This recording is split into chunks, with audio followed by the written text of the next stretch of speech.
Okay, well, as is usual, I just handed back some homeworks, and they're all really good.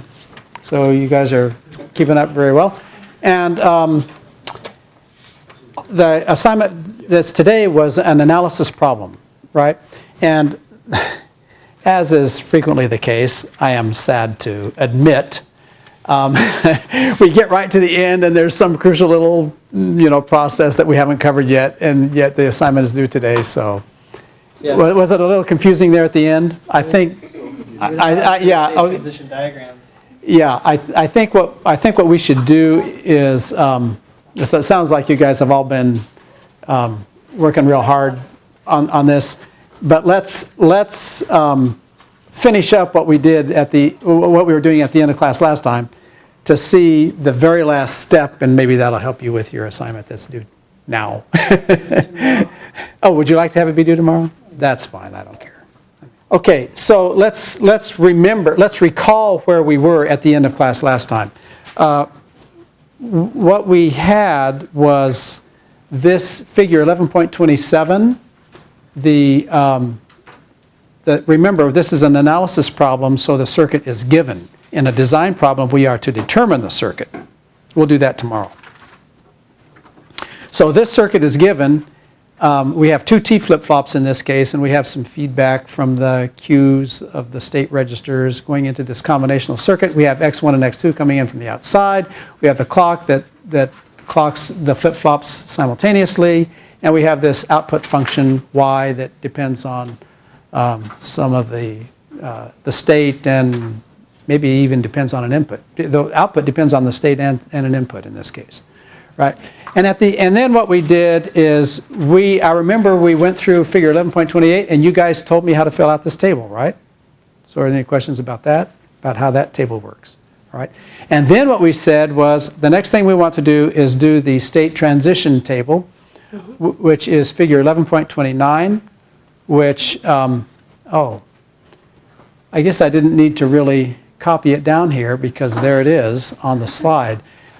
We put this down here because I didn't want to show that when we were doing this.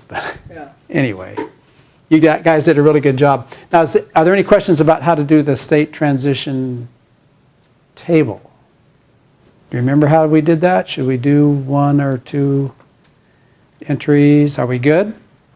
Yeah. Yeah. Do you have a question? I think you'll explain it. Here's the story on the output. In general, what we want to do is this. We want to know that with a given initial state, like if we clear all the registers to some start state, or set them all to some start state, and if we have a sequence of symbols coming in, we will have a sequence of what? Symbols coming out. Are you with me? So in general, what we're doing is we're translating from a sequence of input symbols to a sequence of output symbols. Okay. The output symbols could be multiple bits. This one just has one bit output. Are you with me? Mm-hmm. Okay, so that's the case in general. But in many practical cases, the only thing that you're interested in is the output is simply the state that you're in. So for many practical circuits, there is no extra circuitry to produce a function for the output. The output is simply all the Qs. Like for example, in this particular case, the output could be A at time. It could be A and B. So there's no Y. I'm saying that in many practical situations, that is the case, that there would be no Y. Yeah, that the output would just be the states. And but we want to do the general. We want to have an illustration of the general case. Are you with me on that? That's the story behind that. But whenever you do have an output, the thing that we record, and this is always the way it's done, the thing that's recorded in the state transition table, in the body of the state transition table, is like these numbers: 1, 1, 0, What does this 1, 1, comma 0 mean? It means that if the state at time t is 1, 0, in other words, if the Q of flip-flop A is 1 and the Q of flip-flop B is 0, are you with me? And if the input coming from outside the circuit is 0, 0, that means that what we will do, that means two things. What that means is that the output at time t, which is the output before the clock pulse comes along, will be what? 0. Will be 0. And after the clock pulse comes along, the state will change from what? 1, 0 to what? 1, 1. That's the meaning of an entry in this table. Now, does everybody remember how we got that? Yeah. And do you see now why this is not y at time t plus 1? Because at time t plus 1, we're going to be in a different state, which means you'd have to go back and you'd have to change. Yeah, insert, yeah. You'd have to go back and say, oh, wait, in that state, but then that will be this and this, but then this won't be this. You see? So it makes sense that this is always y at time t. If you want to know what this would be at time t plus 1, well, you'd have to go to state 1, 1, 1, 1, and see what the input is, and you know. But you could. But this is always y at time t. Now, at the end of class last time, and this is an issue that might have caused you guys some confusion in the homework assignment for today, is we had a big analysis problem, and we haven't yet constructed the state transition diagram. All right, so this is the state transition table. Now we want to do the state transition diagram. So how many states are there? There's 4. The possible states are, like here, 0, 0, 0, 1, 1, 0, 1, 1. So here they are, 0, 0, 0, 1, 1, 0, 1, 1. Are we good? And now the question is, how do you draw this from this? Now look.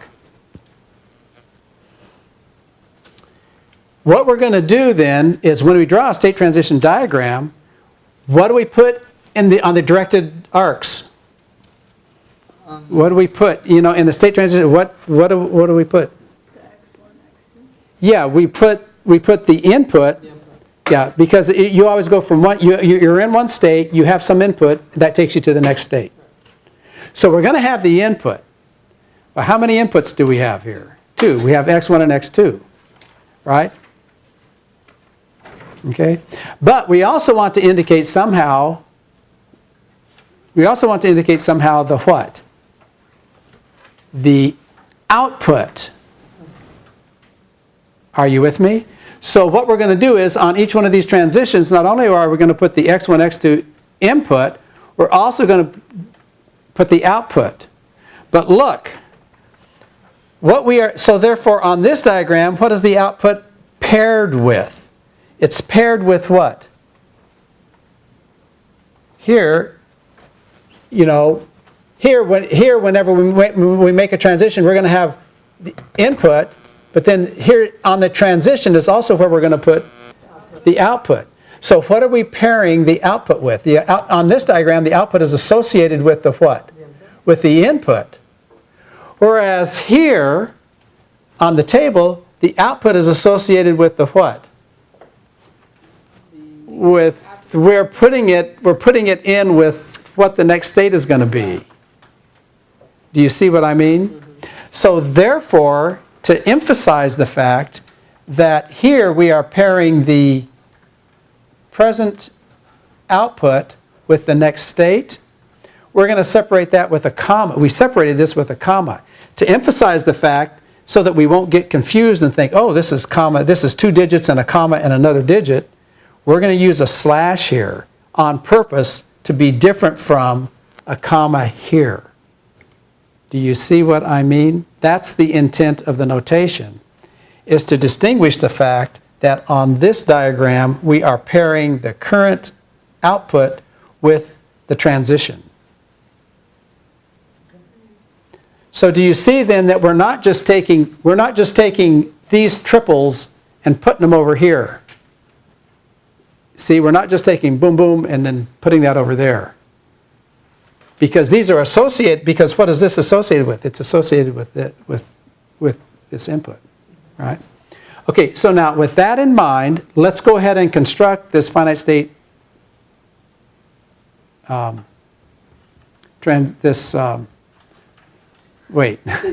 state transition diagram, right, thank you. So let's go ahead and construct this state transition diagram from the table. And then I think you'll see then how this works out in your homework assignment. Okay, so we'll go around the room. Oh, everybody's sitting up close to the front today. All right, so let's just start right here and go down, and let's just go this way. Boom, boom, boom. All right, so now we're in state 0, 0. So this is the initial state, right? And if we have a what? A 0, 0 up here on this table up here, we will go where? 0, 0. To 0, 0. So we're going to indicate this like this. Self loop. And this is going to be 0, 0. Now this is going to be slash what? 0. But now wait a minute. Where did this 0 come from? Now, you know what I'm going to ask you, right? Is this 0, 0, this 0, 0, yes or no? No. No, that's the point. Are you with me? This 0, 0 is this 0, 0. So what are we doing? We are pairing this 0 with this 0, 0. Now, do you see what I mean? Okay. So now let's go. We'll do all the ones from on the first row. So we'll go down the rows and we'll go down the rows. Okay, so next. So now what does this mean? If we're in state 0, 0 and we have a what? 0, 1. And we have a 0, 1, we go to what? State 0, 1. 0, 1. So what do I do? From so here? a line from 0, 0 to 0, 1. On what? 0, 1, 0. On, No, wrong 0, 1. oh, wrong 0, 1. On 0, 1 slash this 0.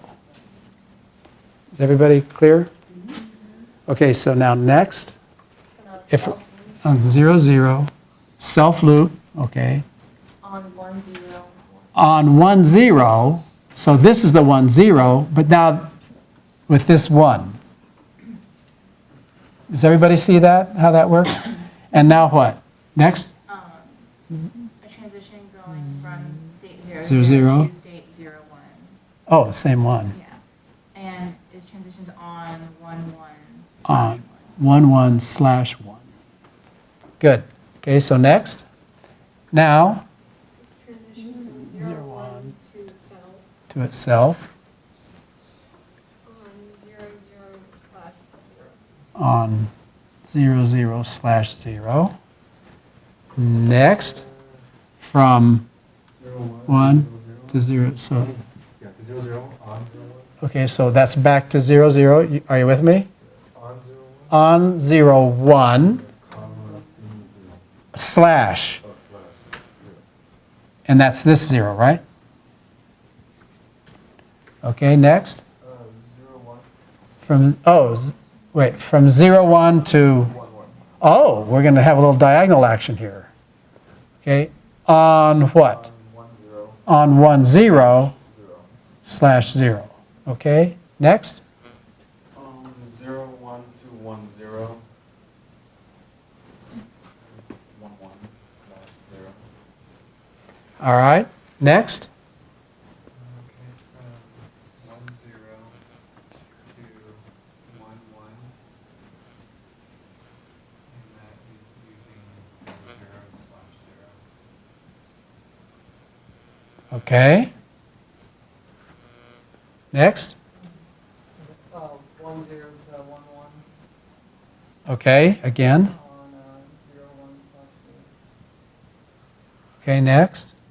From 1, 0 to 1, 1. Oh, triple. On 1, 0 dash 1.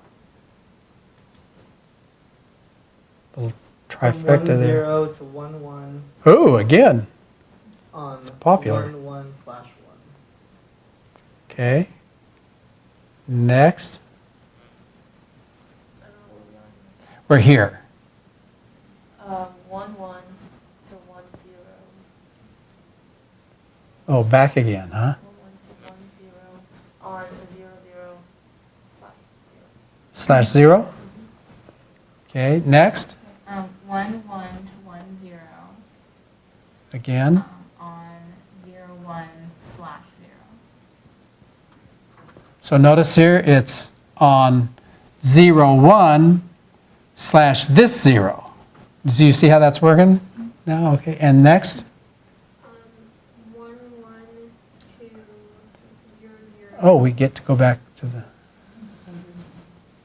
1, 0 /0. on 1, 0 /0.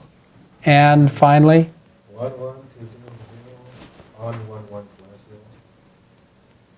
yes. Well, now let's see. Did we do it right? There's the figure 1130. Let's check our work. Did we do it right? We didn't? No, I was just kidding. Oh. That's right. Okay. So now look, you guys, I ask you, the behavior of the circuit, if you just look at this, can you tell what the heck is going on? No. No way. But when you look at this, what do you see? You see that all states are accessible. You can get to any state from any other state. That's one thing you can see, right? You know, there's no inaccessible states. You can see all that kind of stuff. You can kind of see how it's a great visual representation of how the state works. So just look how ubiquitous these finite state machines are. You remember the last time you used finite state machines?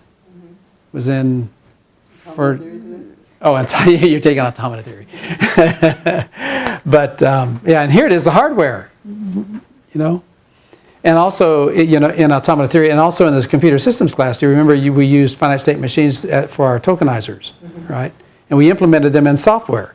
So look, you guys. Oh, by the way, so there's another, which brings us to another important principle. Anything that you can do in what? Which class is this? Yeah, in the computer systems class, how did we implement our finite state machines? To use to be tokenizers. How do you implement a tokenizer, a finite state machine? In software, Yeah. right? Anything you create in software. But what is this? This is hardware. Well, but they're both just finite state machines, and that's how we compute in this universe. Are they logically equivalent? Yeah, isn't that something? And so what happens is, you know, there is a division. When does the software start and the hardware end? You know, there's like, and it's interesting, if you look at the history of computing, everyone knew that the conventional wisdom is that hardware is faster than software. So they kept this, so there was a trend, you know, to try to have more stuff be migrating from the software to the hardware. I think I mentioned, I don't remember if it was this class or not, but you know the Java virtual machine? Well, how's the Java virtual machine implemented?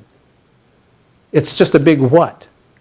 It's put out by Oracle now. What is the Java virtual machine? Virtual CPU or no? Well, is it implemented in software or hardware? What is the Java? Whenever you download the latest version of the Java whatever, what are you downloading? Software. You're downloading software. Well, It's literally virtual hardware.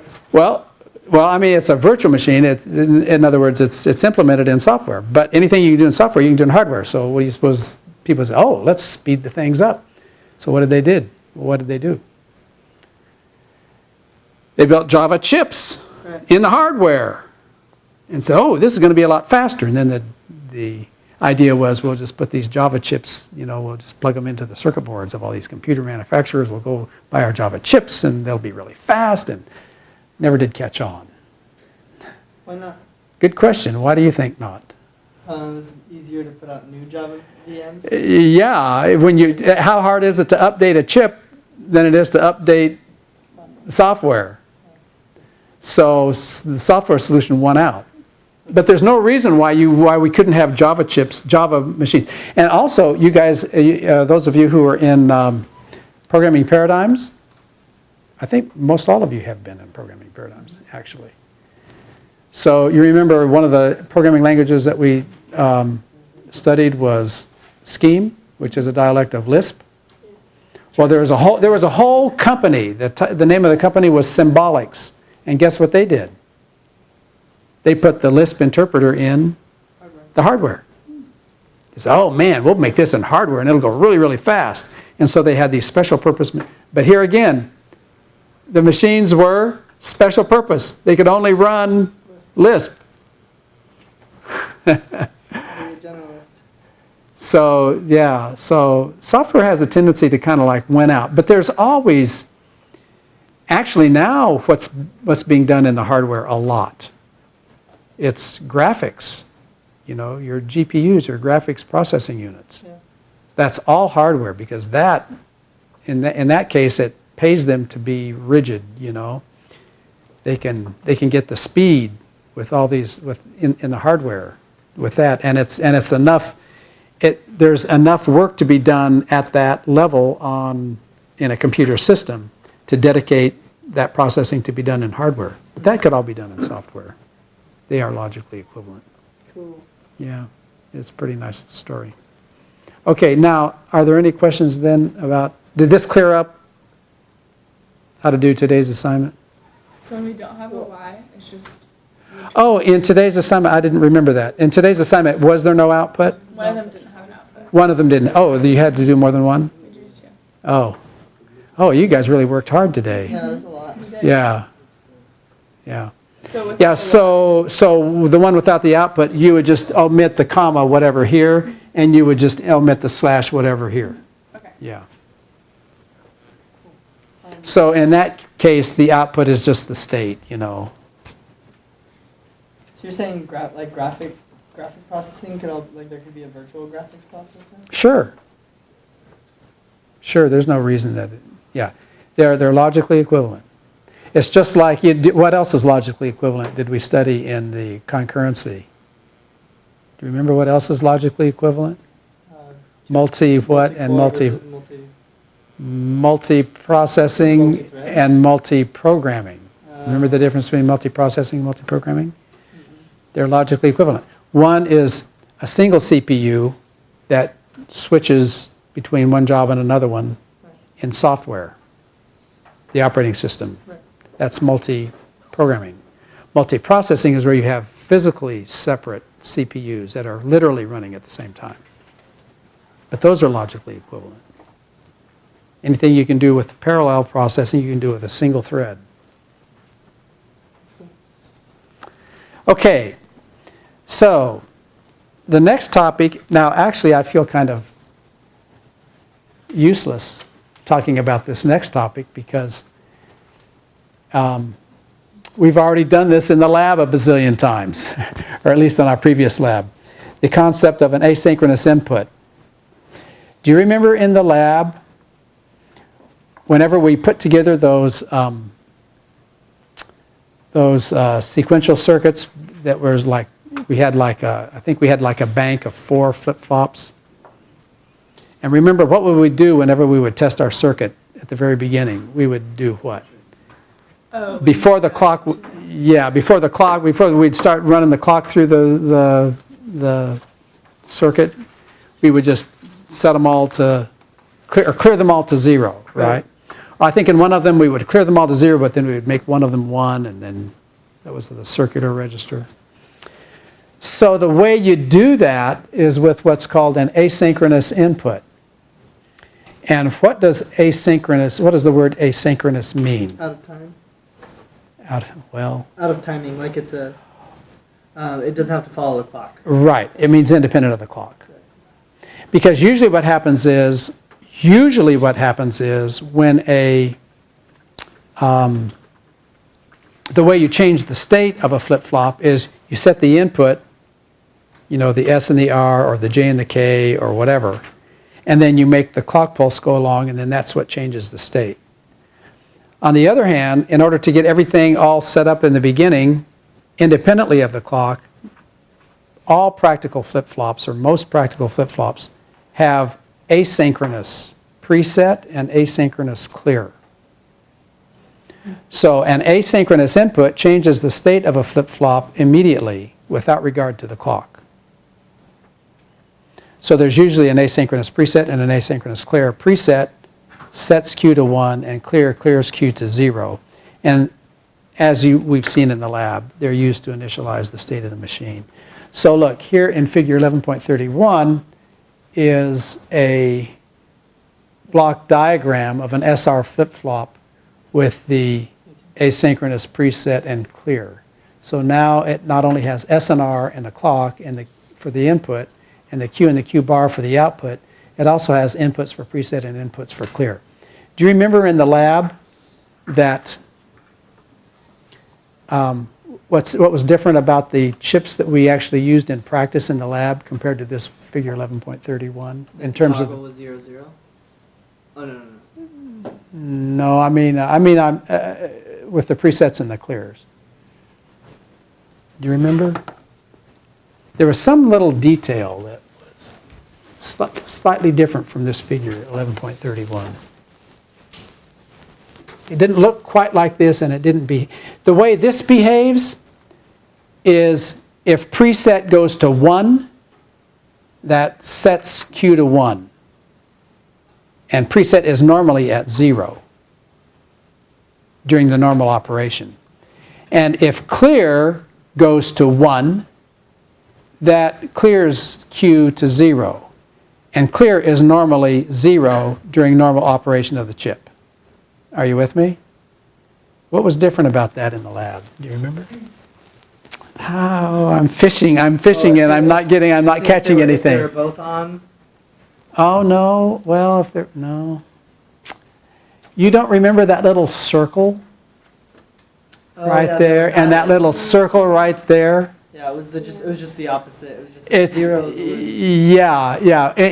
In a practical device, what can happen is right there where the arrow hits the preset right there in figure 1131, if there's a little circle there, what that means is that in normal operation, preset is 1.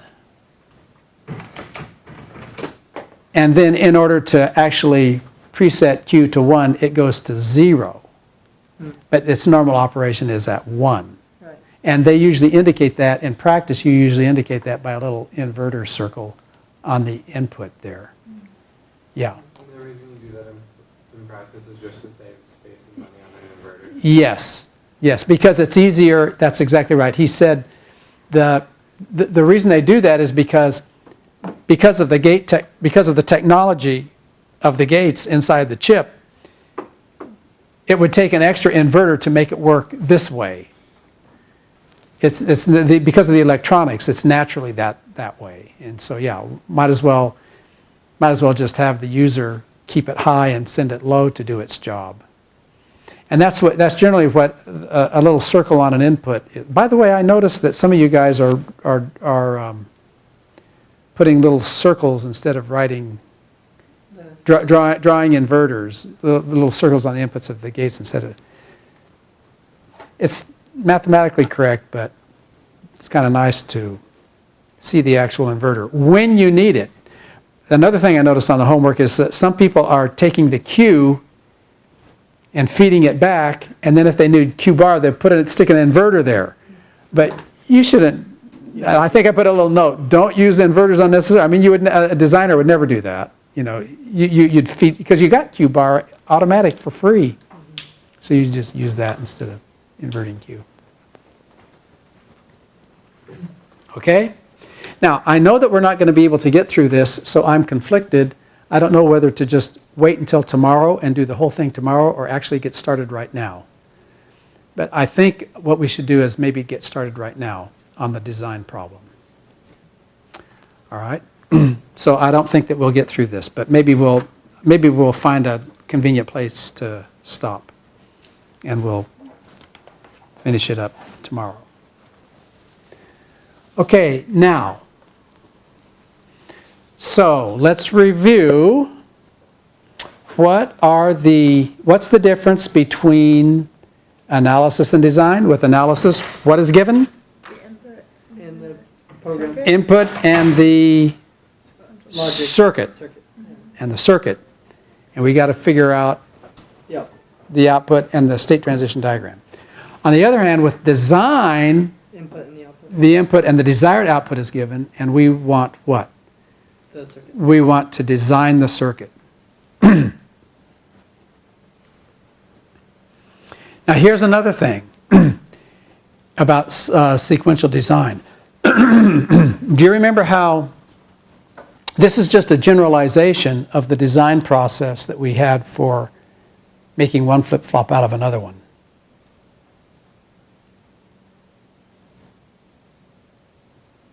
And what did we say about that? What did we say about making one flip-flop out of another one? It's possible to do what? You can make what? You can make any flip-flop from what? Any other flip-flop. So what's the generalization of that? You can construct any what? Combinational circuit. Not combination. We're not doing combinational. Sequential circuit. You can implement any state transition diagram Using any flip-flop. using any flip-flop. So as part of the design process, what has to be given is it's given the type of flip-flop to use. Are you with me? As a way of restricting it. Yeah, because you could use any. You see what I mean? I mean, what would it say? You know, make it with this. You see what I'm saying? Yeah. You can use, it just depends on what you have to work with. All right. So with sequential design, you are given the state transition diagram. Oh, I wish I hadn't erased it. It was right over here. We'd be working backward now from what we were doing before. We would literally start with a state transition diagram. Are you with me? Because we would say, oh, this is how I want my diagram to work. We'd have the transitions, we'd have the states. Are you with me? We'd have the transitions. And then we'd say, okay, let's build this out of D flip-flops. Yeah? And then what would happen is we'd go through this design process, and in the end, we'd have ourselves a what? A circuit with some D flip-flops in it and some feedbacks. Are you with me? So you're given the state transition diagram, the output, and the type of flip-flop to be used. By output, I mean the actual state transition diagram. Okay? And then we design that combinational circuit. Now, here's another thing. Suppose that we want a state transition diagram with like 3 states. Suppose we want to have this state be A, and this B, and this C. You know, and suppose we want to have something that does, you know, if the input is 1, do this, 1, 1, 1. And if the input is 0, stay the same like this, 0, 0. I'm just making up just some little nonsense example here. Suppose we want to implement a state transition diagram like this. We want to do this, we want to construct this machine. Here's my question. How many flip-flops would it take to do this? 3.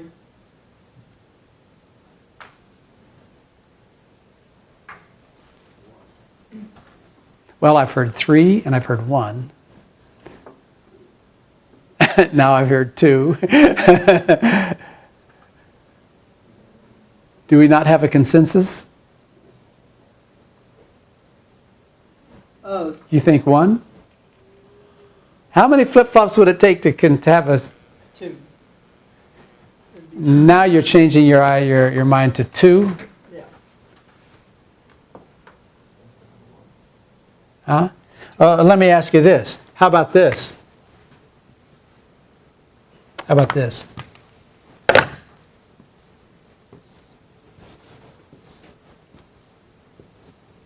You know, suppose we had a whole bunch of states going all over the place. I don't know. Blah, blah, blah, blah, blah, blah. And there's how many states here? 6. How many flip-flops? 3. Okay, now I think you got it. It would take 3 to do this, 3 flip-flops to do this one, and how many to do this one? 2. 2. Why would it take 3 to do this? Why wouldn't it take 2 to do this? Well, with 2 flip-flops, how many possible states are there? 2 to the n. there's 4, Yeah. right? 0, 0, 0, 1. Yeah, 0, like we just did, 0, 0, 0, 1, 1, 0, 1, 1. So if there's, it's the biggest power of 2, right? I mean, it's the smallest power of 2 that's not equal to that, right? So here what you would do is, this state would be 0, 0, this state would be 0, 1, this state would be 1, 0, and then the 1, 1 state Just be not a would be unused. Are you with me? Which means you don't what? You don't care. Are you with me? And here it would take 3, because with 3 states you could have up to, 3 flip-flops, because with 3 flip-flops you can have up to how many? 8 states.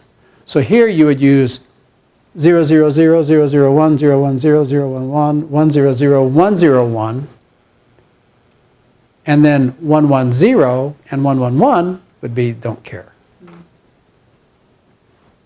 Is everybody clear on that?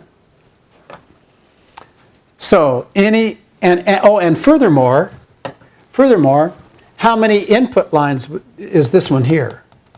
How many inputs? How many inputs does this one have? 2. Oh, this How many inputs does this one?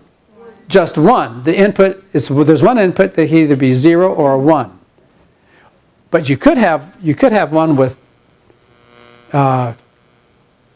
you could have, suppose you wanted to have like 3 possible inputs, or 3 possible values, 3 possible symbols to go from one state to the next state. Then you could have 2 inputs, and you could use 0, 0, and 0, 1, and 1, 0, and then 1, 1 would be don't cares. But you understand that what happens is any unused input combinations or unused states are don't care conditions. Now, does everybody see how that works? Because sometimes the mapping works, sometimes the mapping is such that, well, like, suppose you have a numeric display. How many digits are there? How many, decimal digits are there in a numeric display? How many decimal digits are there in a numeric A display? numeric display of what? Like a clock? In a, well, like, you have, these displays, like 7 and then 8 looks like this, boom, boom. So how many? Oh, then there's 10 of them. Yeah, there's 10. So the state, so if this, so if there's a state for this and a state for this, each one of these, there's 10 possible. So how many flip-flops would it take to store a digit? A decimal digit? 4. Yeah, 4. It couldn't take 3, because if you had 3 flip-flops to store this state, it would only there's only 8 states. Yeah, but you need 9 and you need 9, yeah, so. So it's not always the case that the number of states is an even power of 2. Okay, what I've done is I have stalled enough to where we can do the bulk of this work tomorrow.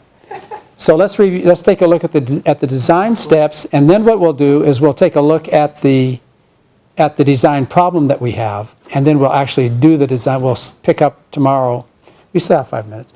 We'll pick up tomorrow and we'll actually do the design. Okay, so let's set it up. So check it out, you guys. Here are the design steps. I love my laser pointer. Okay, step 1. Actually, here, before we look at these design steps, let's go to figure 11.32. We are going to do design a circuit that does this. I don't like it. Are you going to give us the state transition table as well? No, we're going to do we're going to do, yeah, we're going to go backwards, and we're going to need the excitation tables and everything. Okay, so look, Figure 11.32 shows this is our job.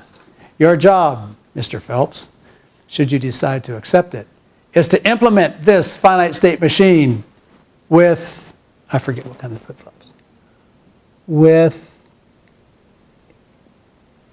an SR flip-flop, with SR flip-flops. Do you see what we're saying here? So tell me, with this figure 11.32, how many SR flip-flops do we have? Can you tell by looking at figure 11.32 how many flip-flops do we have? Two. We have 2, right? And can you tell by the transitions 2. how many inputs do we have? 2. And can you tell, looking at this diagram, how many outputs do we have? 1. Is everybody clear? All right. So, what are we going to do? We're going to start with this and work backward from the way we did before. All right? So here are the steps that we are going to do. Well, what do you think? We had a transition table, and over here, I mean, when we did the analysis, we did the transition table, and then from that we went to here. So now what's the first thing that we'll do? Diagram, we're going to make a table. From the diagram, we're going to make a table. All right? But what is the table going to have in it? Is the table going to have in it what the input given the state and the input, what the next state is? Well, actually it will, but Isn't it going to be the same as what we did before? it's going to be the same as what we did before, but it's going to be a generalization of it. Because what is this? This is current. Let's take a look at if the current state is 0, 0. If the current state is 0, 0, and the input is 1, 0, what is this telling us? Go to 1, 0. We want the next output to be 1, 0. So in order for the next output to be 1, 0, what do we need to know? We need to know what are the SR inputs for that flip-flop to do what? For that to happen. In order for that to happen. Right. So since 0, Do you 0 only see has how two that- transitions, that means the other ones we don't care. There's actually 3 input transitions. What are Oh, the, one has double. oh, sorry, yes, one of Yeah, them yeah. has double. But the So, other transition is yes, the others are don't cares. okay. But there's still 40. Oh, I see. Yeah. So if we're in state 0, 0, what are the, in fact, look at all the possible input combinations. What are the possible input combinations for this? 1, 0, 1, 1, 0, 1. Oh, 0, 0 is a don't care. 0, 0. There are no transitions on an input of 0, 0. Okay. So that's an example of a don't care of an input combination. Now, this does have 4 states as opposed to 3, But we care about all those. so we do care about all those. But you understand that if you had just 3 states, you understand that those entries in the table would also be don't care. Are you with me? So let's take a look at the design steps that we're going to do starting tomorrow early. Step 1, in a design table, list the initial state, input and output, and from the transition diagram, list the next state. Are you with me? Then, step 2, use the excitation table for the given type of flip-flop. We're going to construct that out of SR flip-flops, right? Okay. So use the excitation table for the given type of flip-flop to determine the input required for the state registers, right? And then what happens is, once you know what you want the inputs to the state registers to be, you can use Carnot maps to design a minimized 2-level circuit for each flip-flop input. Using exclusive ORs. No, yeah, that's the other thing that I'm going to put on my next edition of my book. And I've already changed it on the homework assignment, Okay. on the web page. Minimize and or circuit with Carnot maps and show the design table. Because too many of you were being too creative. It's fun. You're squashing our creativity. Yeah, I know. Have fun. All right, good deal. Well, this has been good. I'll see you tomorrow.